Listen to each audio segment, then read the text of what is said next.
30-some years ago, there were almost no places in the world that recognized same-sex marriage.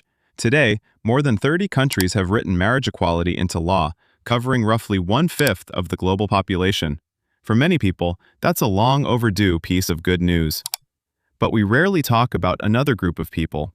In places where only heterosexual marriage is still recognized, they don't even have the basic right to marry the person they love. There, many queer people end up entering a heterosexual marriage. On the surface, it looks like life has finally gone back to normal. In reality, it's the beginning of a long marathon that slowly wears them down. This video is here to ask just one question. When someone is forced to spend a lifetime playing what others call normal, what exactly are they trading away in that deal with the world? You might be wondering, if they already know they're queer, why would they still marry someone of the opposite sex? In many countries and regions, not getting married is never really treated as a valid option. Traditional beliefs say that only if you marry and have children have you lived a complete life. Staying single is easily branded as a failure or as something abnormal. In workplaces and social settings, people also assume you'll eventually end up in a standard marriage. Your resume, promotion chances, even small talk by the coffee machine all orbit around that expectation. So for many queer people, entering a heterosexual marriage is not some romantic choice, but something the environment slowly pushes into a compulsory path. Most queer people who enter these marriages are all trying to solve the same kind of dilemma. Some do it so their parents can finally stop worrying. Some do it to protect their job, their visa, their social standing. Some just want to escape that never-ending question, so when are you getting married? Research on these marriages breaks the motivations down into a few categories: for family, for practical survival, for self-protection, and a mindset sometimes called compromised idealism. They tell themselves, if I sacrifice a little bit of my true self, I can take care of my family and still not completely give up on myself. They think that if they just hide themselves a little deeper, the world will be kinder to everyone. On the wedding day, everyone is saying congratulations. The rings go on, the photos are printed, blessings flood the timeline. From that moment on, in everyone else's eyes, his life has finally fallen into place. But for him, the really hard part only truly begins that night. In the daytime, he plays the role of the respectable husband or the gentle wife. At the dinner table, he talks about work, kids, good food. Every smile, every clink of glasses looks no different from any other happy family. At night, a different life quietly switches on. He takes his phone into the bathroom and locks the door, logs into a dating app with an account no one knows about, and talks to people who really understand him, checking in on each other like he's secretly coming up for air. He has to switch identities in his head several times a day. In this moment, he's the version of himself everyone expects. In the next, he's the person only he knows he really is. Living like this for a long time, he's much more likely to end up depressed, anxious, sleepless, with a body that's always tense.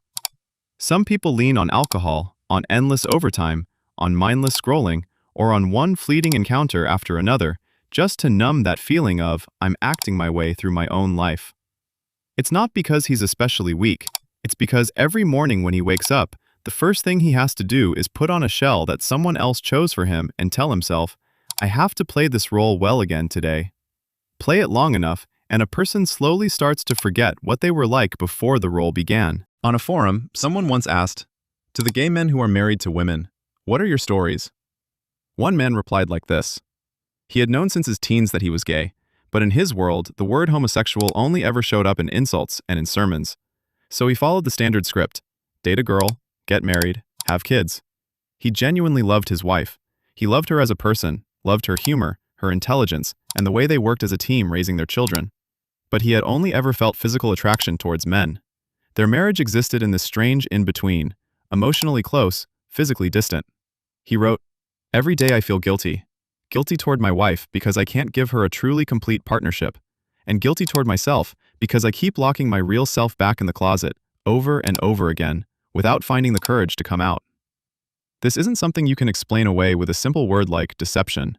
It's the result of a whole lifetime of messages about what normal should look like, an entire system of education, religion, and culture that only ever offered him one path, and never gave him a different script to choose from. There's another story that goes like this. He's gay, but his wife doesn't know. He says he's been with his wife for 9 years, married for 7. Even before the wedding, he had a feeling he was more attracted to men, but he kept telling himself, maybe it'll get better after we get married. Years went by, and one thing became very clear to him.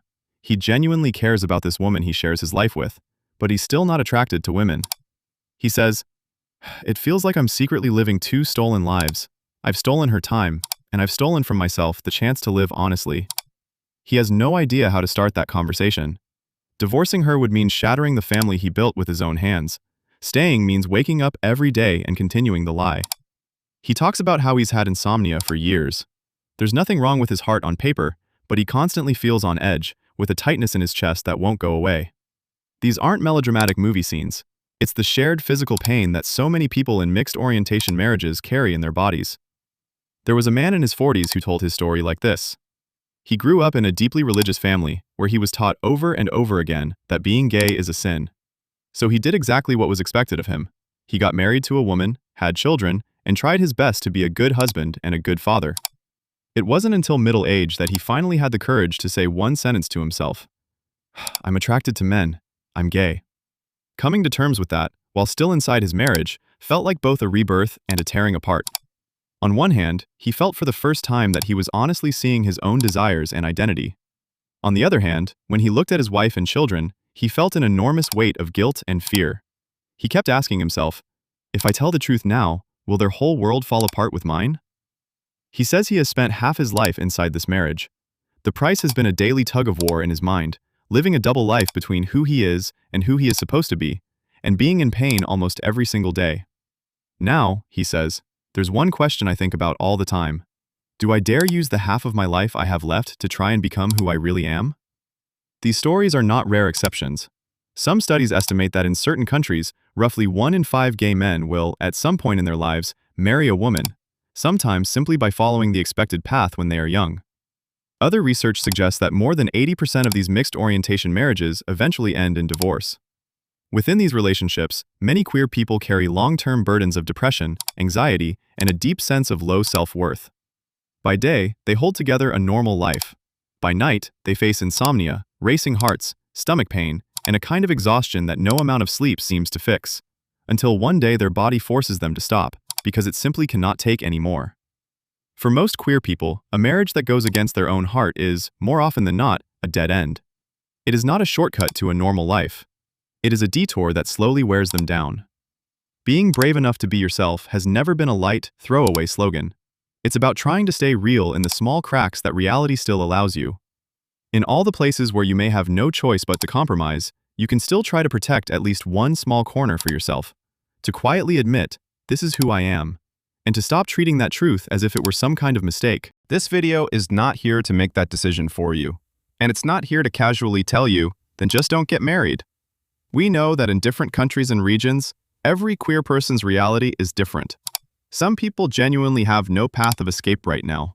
Some need time, some need safety, some need to get financially stable before they can move at all.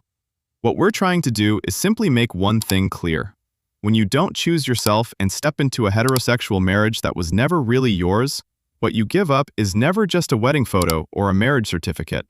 You may be giving up night after night of broken sleep, a body and spirit that slowly lose their light, a partner who doesn't truly understand you, yet gets hurt alongside you, and sometimes children, plus all the unspoken silence that settles over 2 extended families. The price of not choosing yourself is not some pretty but empty motivational line for many people. It's a bill that keeps charging you in small amounts over time. Every compromise you swallow, every sleepless night, every time you pretend not to care gets counted on it. You may not be able to change everything in your life all at once, but you at least owe it to yourself to understand what you're paying and why. And then, within whatever limits reality gives you, try to protect whatever you can still keep for yourself and give that part back to the person you really are.